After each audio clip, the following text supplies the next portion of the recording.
Embers of Me. When I met him, his ember looked bright. He was something that I thought would turn into a flame or raging fire that would awaken the passion inside of both of us. There was a kindness and a sparkle that drew me close to him like a moth to the light in the midst of darkness. He touched me gently as if I were fine crystal, something beautiful, fragile, and only meant for special occasions. He spoke to the parts of me that ached for attention. He always said good morning and never failed to say good night. I was like a starving child, and everything about him was a grand feast.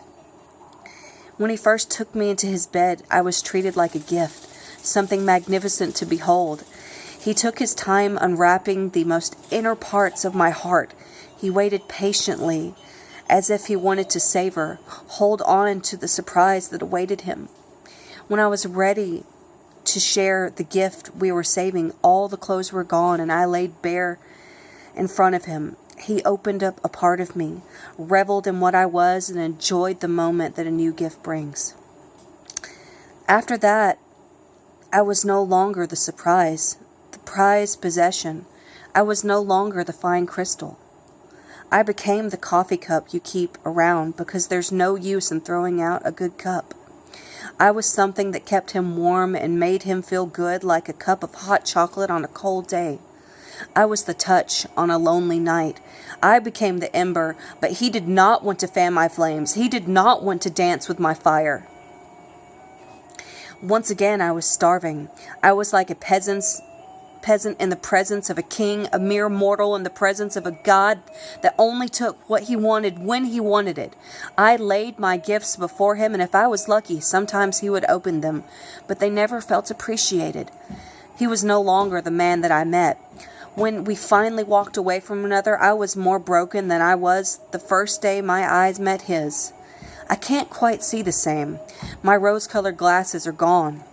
While I know that I deserve more than scraps, I cannot help the hunger I still feel for him. In the moments that he fed me, I made myself survive another day, believing that it would keep me healthy. I was not healthy. I was not strong.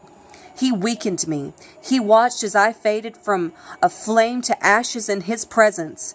He didn't snuff out all of me. He did not take away the spark. He did not take away the match. He may have made me feel like my value was lessened from that of a crystal glass when he turned me into an old mug, but I am more than the broken pieces he left me with. I still dance, still sing. I breathe life to the parts of me that are wild and free.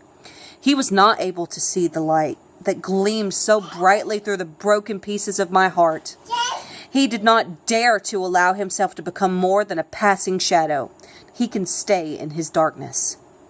I will never be tamed or contained by that of a sinister soul again, for I was forged on an anvil of beauty and chaos.